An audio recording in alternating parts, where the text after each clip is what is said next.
వందనాదేవి గారు ఒక విషయం, వందనాదేవి గారు, వేల్పూరి శ్రీనివాస్ గారు కూడా లైవ్ లో జాయిన్ అయ్యారు. వేల్పూరి గారు మీరు కూడా కనబడుతున్నారు, లైవ్ లోనే ఉన్నారు, ఒక్క నిమిషం అలాగే ఉండండి. వందనాదేవి గారు నాకు ఒక్క క్లారిటీ ఇవ్వండి.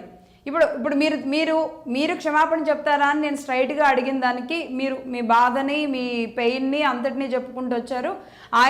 ఆయన కనీసం క్షమాపణ కూడా చెప్పలేదు అని అన్నారు. ఇప్పుడు ఆయన చెబితే మీరు చెప్పడానికి సిద్ధమేనా? ఏమండి, అంబటి రాంబాబు చంద్రబాబు నాయుడు గారికి చేతులు జోడించి నాది తప్పైపోయింది అని నేను క్షమాపణ చెప్తున్నాను అని బాబు గారికి గనక క్షమాపణ చెప్తే మేం మాట్లాడిన పదాలు వెనక్కి తీసుకుంటాం. రెడీ అంటారు? అవునండి. మీరు చెప్పడానికి సిద్ధం, ఆయన క్షమాపణ చెబితే మీరు చెప్పడానికి సిద్ధం. ఆయన మా బాబు గారికి క్షమాపణ చెప్పాలి. ఆయన నేను అనలేదు, నేను తిట్టలేదు, ఎవరో మహిళలు తిడితే నేను మాట్లాడాను తప్ప ఆయన తిట్టలేదని అబద్ధం చెప్తున్నాడు. మీడియా అంతా చూసింది. మేము చాలా నిజాయితీగా నిబద్ధతగా పనిచేస్తాం, మేము అబద్ధాలు ఆడము. ఆయన గనక అంబటి రాంబాబు గనక బాబు గారికి నేను తప్పు చేశాను, తప్పు మాట్లాడాను అని క్షమాపణ చెప్తే మాకు బాబు గారు ఏది చెప్తే అది, మా పార్టీ ఏది చెప్తే అది మేము దానికి సిద్ధంగా ఉన్నాం. ఓకే, రైట్ రైట్ వందనాదేవి గారు. అంటే ఎగ్జాక్ట్లీ ఇదే, అంటే మీరు ఒక తెలుగు మహిళగా గుంటూరు జిల్లాలో సీనియర్ నాయకురాలుగా ఉండి మీలాంటి వాళ్ళ నోటి వెంట ఇలాంటి మాట రావడం మాత్రం అది కూడా యాక్సెప్టబుల్ కాదు. But we have to agree. But మీరు ఇది చెప్పింది మాత్రం చాలా గౌరవప్రదంగా చెప్పారు. అలాగే లైన్లో ఉండండి వందనాదేవి గారు. ఆస్ట్రేలియా నుంచి రామ్ గారు కూడా జాయిన్ అవుతున్నారు. ఈలోపు వేల్పూరి శ్రీనివాస్ గారు ఉన్నారు. వేల్పూరి గారు నమస్కారం అండి. లక్ష్మి గారు నమస్తే. వేల్పూరి గారు, ఏంటి మీరు గుంటూరు కృష్ణా జిల్లా ప్రాంతవాసులే, ఇలాంటి పరిస్థితులు ఒక్కసారిగా కూటమి ప్రభుత్వం ప్రశాంతంగా వెళుతున్నాం అనుకున్నారు, సరే లడ్డూ విషయంలో ప్రెస్ మీట్లు పెడుతున్నారా, ఒకరి మీద ఒకరు మాటలు దాడి జరుపుతున్నారా, ఇదంతా ఒక ఎత్తు అయితే ఆ మధ్య కాలంలో జరిగిన కొన్ని ఇన్సిడెంట్స్ అంటే కూటమి ప్రభుత్వం వచ్చిన తర్వాత కాస్త కూస్త ఇలాంటి కవ్వింపులు జరిగినాయి. బట్ ఇప్పుడు కొన్ని కంపెనీలు వస్తున్నాయి, ముందుకెళ్తున్నాం, అక్కడేదో ఓపెన్ చేస్తున్నాం, ఇక్కడేదో కార్యక్రమాలు తీసుకుంటున్నాం అని వెళుతున్న క్రమంలో మళ్ళీ ఆంధ్రప్రదేశ్ అనగానే బూతు బూతు బూత్ అనేదో సౌండ్ వచ్చేలాంటి సిస్టమ్ తయారయ్యేలాగా అయిపోయింది పరిస్థితి. మళ్ళీ బూతులు వచ్చినాయి. లక్ష్మి గారు హలో, చెప్పండి. చెప్పండి. ఇప్పుడు ఆంధ్రప్రదేశ్ లో జగన్మోహన్ రెడ్డి గారు ఒక టార్గెట్ పెట్టుకున్నారు. ఆంధ్రప్రదేశ్ కూటమి ప్రభుత్వంలో చంద్రబాబు నాయుడు గారు, పవన్ కళ్యాణ్ గారు, బీజేపీ నాయకత్వంలో అభివృద్ధిలో ముందుకెళ్తుంది. దాన్ని మనం అన్ని రకాలుగా అడ్డుకోవాలి. ఈ రాష్ట్రంలో లా అండ్ ఆర్డర్ లేదు అనేటువంటి పరిస్థితి క్రియేట్ చేయాలనేటువంటి ఉద్దేశంతో తిరుపతిలో జరిగినటువంటి ఏదైతే ఉందో ఈ లడ్డు ఇష్యూ కానీ, పరకామణి ఇష్యూస్ కానీ, వీటన్నిటిని డైవర్ట్ చేయడం కోసం అని చెప్పేసి జగన్మోహన్ రెడ్డి గారు కులాలు, మతాలు, ప్రాంతాల మధ్య చిచ్చు పెడతానికి 100% డిసైడ్ అయ్యారు. దాంట్లో భాగంగానే వాళ్ళు అంబటి రాంబాబు చంద్రబాబు నాయుడు గారి కుటుంబం మీద ఇలాంటి నీచమైనటువంటి పదాలు వాడటం అనేది చాలా స్పష్టమైన ఇష్యూ. అంటే కాదండి, ఇక్కడ వనజ గారు మీరు లైవ్ లోనే ఉన్నారు, వేల్పూరి గారు మీరు కూడా లైవ్ లో ఉన్నారు. కొంచెం బ్యాక్ ఉండండి, కొంచెం ఇద్దరు కూడా, వేల్పూరి గారు అండ్ వందన కొంచెం లిటిల్ బిట్ అంతే. ఓకేనండి, ఇది పర్ఫెక్ట్ పొజిషన్. బట్ కెమెరా కూడా మూవ్ అవుతుంది. వేల్పూరి గారు ప్లీజ్ చూసుకోండి. ఒకటి నేను ఇక్కడ ఒకటి అడుగుతున్నా, మిమ్మల్ని ఒకటి అడుగుతున్నా. ఇది పూర్తిగా వెళుతూ ఇప్పుడు వందనాదేవి గారు చెప్పారు, అంబటి రాంబాబు గారు వెళుతూ మాట్లాడుకుంటూ అదేదో గుడి దగ్గర ఒక కార్యక్రమానికి ఏదో వెళుతూ ఆ ఫ్లెక్సీని చూసి రాద్ధాంతం చేసి ఆ రాద్ధాంతించడానికి వెళితే పోలీసులు వెళ్ళి తీసే క్రమంలో ఆయన బూతులు మాట్లాడడం, ఒక్కసారిగా టీడీపీ శ్రేణులు అక్కడే ఉన్న టీడీపీ శ్రేణులు రెచ్చిపోవడం, అంటే ఇది చాలా అకస్మాత్తుగా జరిగిన సంఘటన.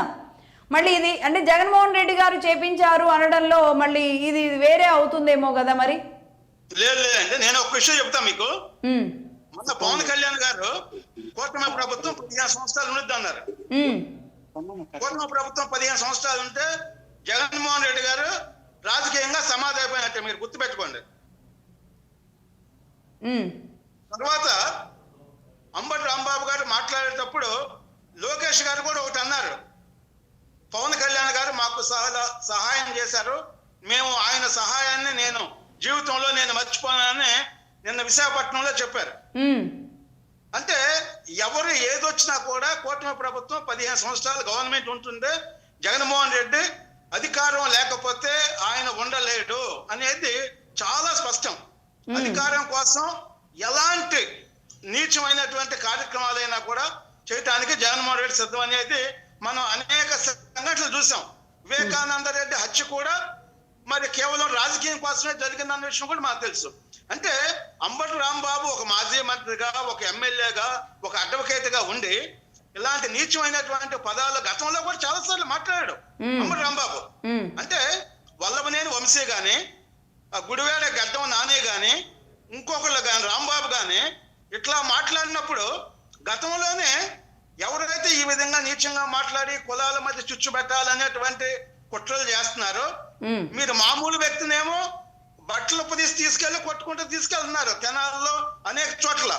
మరి రాష్ట్రంలో కులాల మధ్య చుచ్చు పెట్టి మరి రాష్ట్రాన్ని అభివృద్ధి చెందకుండా ఇంత పెద్ద ఎత్తున కుట్రలు చేస్తున్నటువంటి మరి రాంబాబుని గాని, ఇదే వల్లభనేని వంశీని గాని, గడ్డం నానిని గాని వాళ్ళని తీసుకెళ్లి జీబుల్లో తీసుకెళ్లి వాళ్ళకి ఇచ్చేస్తున్నారు. అంటే ప్రజలకి తప్పు చేస్తే మాకు యాక్షన్ ఉంటుంది, ఉత్తరప్రదేశ్ యోగి తరహాలో బట్టలు తీసి తీసుకెళ్లి కొట్టుకుంటా వెళ్తారు అనేటువంటి భయం అనేది ఉంటే తప్పితే రాష్ట్రంలో లా అండ్ ఆర్డర్ కంట్రోల్ కాదు. రైట్ అండి. అంటే ఇక్కడ అంటే ఒక విషయం వ్యాఖ్యలు చేశాడు. అంటే ఇప్పటికే వేల్పురి గారు ఇంతకు ముందు బాల్కోటే గారు కూడా మాట్లాడారు. ఒక సామాజిక వర్గాన్ని కావాలనే టార్గెట్ చేశారు. ఇప్పుడు మీరు అన్నారు కూటమి ప్రభుత్వం చాలా స్ట్రాంగ్ గా ఉంటుంది, 20 సంవత్సరాల పాటు మేము ఇలాగే వెళతాం అనేది లోకేష్ గారు, పవన్ కళ్యాణ్ గారు వీలైన ప్రతి సందర్భంలో చెబుతూ ఉన్నారు. ఆ విచ్ఛిన్నానికి జరిగే కుట్రల్లో భాగాలే ఇవన్నీ అని మీరు అంటున్నారు, బాలకోటే గారు కూడా అంటున్నారు. అంటే అంబటి రాంబాబు గారిని ఆ సామాజిక వర్గం రిప్రజెంటేటివ్ గా చూస్తారా? ఆయన అరెస్ట్ చేయడం వల్ల రాంబాబు 100కి 100% రాజకీయ నాయకుడు. జగన్మోహన్ రెడ్డికి, రాజశేఖర్ రెడ్డికి, వాళ్ళ కుటుంబానికి బానిస అతను చాలా స్పష్టంగా చెప్పాడు. నేను బానిసనని చెప్పేసి 100 సార్లు తెలుసు. కులాన్ని జగన్మోహన్ రెడ్డి కళ్ళల్లో ఆనందం కోసం ఎన్ని రకాలుగా కించపరిచాడు అంబటి రాంబాబు అన్న విషయం అది బహిరంగ రహస్యం. అనేక కాపు సంఘాలు కూడా అంబటి రాంబాబుని కులాన్ని నుంచి బహిష్కరించాము, అతను ఏ పరిస్థితుల్లో కూడా ఈ కులానికి ఏ విధమైన సంబంధం లేదని చెప్పేసి గత 4-5 సంవత్సరాల క్రితమే అతను కాపుల మీద చాలా ఒక విష ప్రచారం చేసి జగన్మోహన్ రెడ్డి కోసం చేశారన్న విషయం చాలా అయింది. ఆ రోజు విజయవాడలో ధర్నా చేయటము, అక్కడున్న సంఘాలన్నీ కూడా ఇలాంటి నీచుడు, ఇలాంటి బానిసలకి, చెంచాలకి కులం ఉండదు, ఇతనికి కాపు కులానికి సంబంధం లేదు అని చెప్పేసి గత 5 సంవత్సరాల క్రితమే విజయవాడలో ఉన్నటువంటి ధర్నా చౌక్లోనే అక్కడ డిక్లేర్ చేయడం జరిగింది. అంతేకాకుండా రాంబాబు లాంటి వ్యక్తులు జగన్మోహన్ రెడ్డి 1,00,000 మందిని తయారు చేశారు. ఆయన అధికారంలో రావటం కోసం ఎన్ని నేరాలైనా ఘోరాలైనా చేయటానికి జగన్మోహన్ రెడ్డి వెనకాడే వ్యక్తి కాదు. అందుకే ఆయన మీటింగ్స్ పెట్టి సోషల్ మీడియా వాళ్ళకి అందరికీ కూడా మీరు ఎన్ని నేరాలు చేసినా నేను మీతో ఉన్నాను. గంజాయికి సంబంధించిన వ్యక్తులు, విద్యార్థి సంఘం నాయకుడు ఒక రెడ్డి పుల్లారెడ్డి ఏదో ఉంది అతని పేరు, అతను కూడా అతను మీటింగ్ పెట్టి పార్టీ ఆఫీస్ లోనే గంజా ఎవరైతే అమ్ముతారో అక్రమంగా వాళ్ళందరికీ కూడా నేను మద్దతుగా ఉంటానని చెప్పేసి మీరు ఏదన్నా చేయండి, పవన్ కళ్యాణ్ ని, చంద్రబాబు నాయుడిని, లోకేష్ ని మీరు దూషించండి, నేను మీకు ఎమ్మెల్యే ఇస్తాను, ఎంపీ ఇస్తాను, మంత్రి పదవులు అని చెప్పేసి జగన్మోహన్ రెడ్డి స్వయంగా చెప్పడం జరిగింది. అంటే ఎలాంటి సంఘ విద్రోహ కార్యక్రమాలు చేసినా, అసాంఘిక కార్యక్రమాలు చేసినా నేను మీకు అండగా ఉంటానని చెప్పారు. అదే విధంగా ఆయన వెళ్ళి తెనాల్లో గానీ అనేక ప్రాంతాల్లో వాళ్ళని పరామర్శిస్తున్నాడు. అంటే జగన్మోహన్ రెడ్డిని కంట్రోల్ చేయాలి. అంబటి రాంబాబు లాంటి వాళ్ళ 1,00,000 మందిని అరెస్ట్ చేసినా ఏమీ రాష్ట్రంలో కాదు. ఎందుకంటే వాళ్ళందరికీ ముఠా నాయకుడు ఉన్నాడు, ఆ ముఠా నాయకుడు చెప్పినట్టుగా వాళ్ళు చేస్తున్నారు. రైట్ అంటే సరేలేండి. ఇప్పుడు మీరు కూడా మళ్ళీ ముఠా నాయకుడు ఇలాంటివి అంటే మళ్ళీ వీళ్ళని రెచ్చగొట్టినట్టు స్పష్టంగా చెప్తున్నా అండి. ఆంధ్రప్రదేశ్ లో 1,00,000 మంది పోలీసులు ఉన్నారు. ఐపీఎస్ ఆఫీసర్లను కూడా నేను బట్టలు తీసి కొడతానని 20 సార్లు మీడియా సాక్షిగా చెప్పాడు జగన్మోహన్ రెడ్డి. అతను మరి సంఘ సేవకుడు ఎట్లా అవుతాడు? అతను కాదు కదా. అందువల్ల ఒక కామన్ మ్యాన్ ని తిడుతానేమో అతని మీద 10 కేసులు పెడుతున్నారు. ఇదే జగన్మోహన్ రెడ్డి డీజీపీ దగ్గర నుంచి తిరుపతిలో ఉన్న ఎస్పీగా ఉన్నటువంటి సుబ్బారెడ్డి దగ్గర నుంచి అందరిని టార్గెట్ చేసి మీ బట్టలు తీసి కొడతాను, మీరు 7 సముద్రాలు అవతలు ఉన్నాయని చెప్పేసి అతను మాట్లాడుతుంటే 100 సాక్ష్యాలు ఉంటే ప్రభుత్వం ఎందుకు చర్యలు తీసుకోవట్లేదు? ప్రభుత్వం చర్యలు తీసుకుంటే ఇవాళ మనకి ఎలాంటి పరిస్థితులు ఉండవు కదా.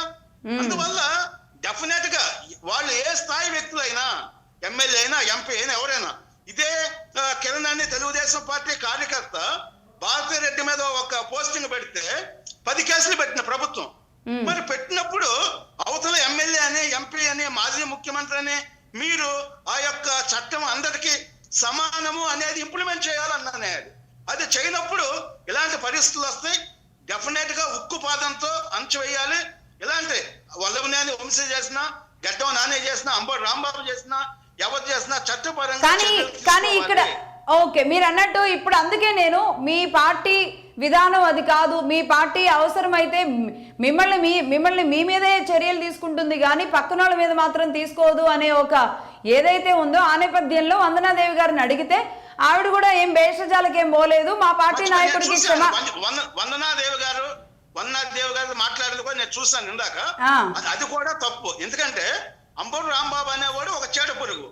మరి అలాంటి వ్యక్తులతో మనం పోల్చుకోకూడదు. డెఫినెట్ గా మనం పార్లమెంటరీ లాంగ్వేజ్ మాట్లాడాలి, అన్పార్లమెంటరీ లాంగ్వేజ్ మాట్లాడకూడదు. ఇప్పుడు ఎందుకంటే ఈ రాష్ట్రం నాశనం అయిపోతుంది. రాంబాబు లాంటి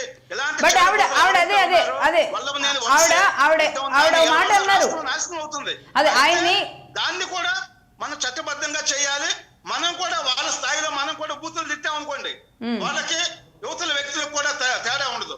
మహిళల్ని అవమానించినప్పుడు డెఫినెట్ గా మీరు ఏదైతే కింద మీద 10 సెక్షన్స్ పెట్టారో అదే విధంగా రాంబాబు మీద పెట్టండి, వాళ్ళ వెనకాల ఎవరైతే వ్యక్తులు ఉన్నారో అందరి మీద పెట్టండి. మనం కూడా బూతులు తిట్టాల్సిన పని లేదు. ఉండాలి. మహిళలు ఇంకా ఎక్కువ రెస్పెక్ట్ గా ఉండాలి. మహిళల్ని అవమానించినప్పుడు డెఫినెట్ గా చర్యలు తీసుకోవాలి.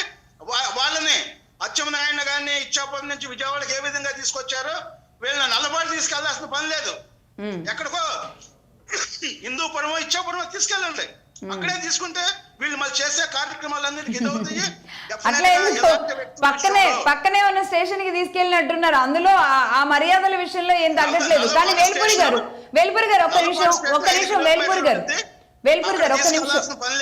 ఒక్క నిమిషం వీళ్ళు చేసేటువంటి కుట్రలకి కుతంత్రాలకి మన దగ్గర అన్ని ఎవిడెన్సెస్ ఉన్నాయి ప్రభుత్వం దగ్గర. వేల్పూరి గారు ఒక్క నిమిషం జగన్మోహన్ రెడ్డి దగ్గరగా 1,00,000 మంది మీద కేసులు పెట్టాడు. ఆ కేసులను కూడా ప్రభుత్వం తీసేయాలి వెంటనే. ఇవాళ వీళ్ళు ఎవరైతే ప్రభుత్వాన్ని అస్థిరపరచడానికి, రాష్ట్రం అభివృద్ధి చేయకుండా కులాల ముసుగులో చేస్తున్నారో నేను చాలా స్పష్టంగా చెబుతున్నాను.